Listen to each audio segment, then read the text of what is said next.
I want to talk about Mars. That's right, Mars! The smaller Malefic, the lesser Malefic, and yet one of my two favorite Malefics as the most malefic and Mars dominant person I know. I always tell my clients, Mars is how we fight, how we go get it. Mars is how we strategize, how we go after it. What do we deeply desire and how do we make it happen?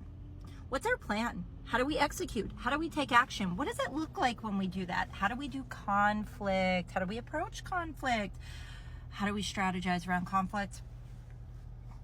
Mars is at home, or the French word domicile. Yeah, beautiful, right?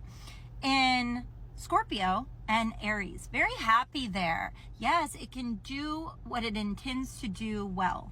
It can move, and it can move fast. It can create heat. Mars is associated, yes, with heat, fast movement, inflammation. Let's say you have Mars in the first house, the sixth house, you're a little more prone to inflammation. If you're a Mars dominant person like myself, that can also be the case. Okay? When people think about Mars, they should think about the god Ares, the god of war. Yes. So conflict is at play. You know, Mars is so happy in Scorpio and Aries, but where Mars struggles, where Mars is in detriment, is going to be Taurus and Libra. Why? Taurus and Libra are the opposite of Scorpio and Aries. You see where I'm going with this? Yes. Hellenistic astrology can be easy once we see the pattern recognition. Mars is in its fall, where it's been for almost 6 months in Cancer. And guess what?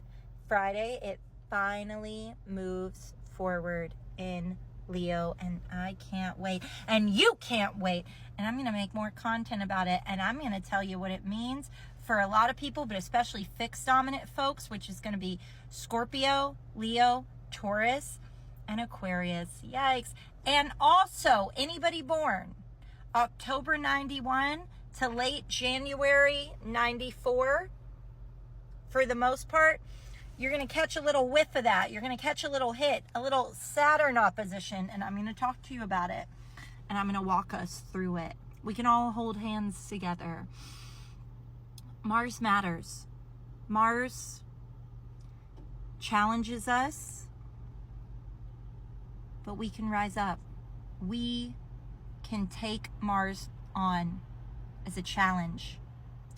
Look to Mars for your best friends, to affirm what they might need in conflict, the way they might need to show up to that. Your family members.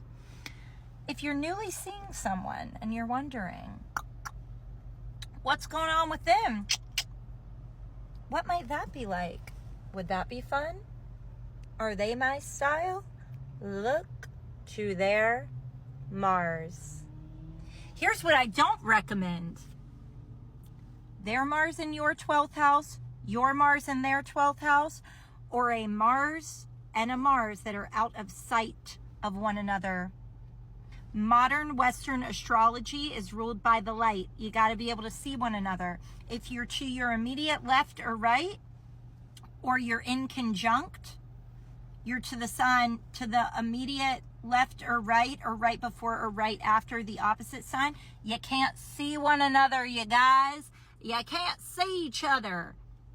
That means it's going to be hard.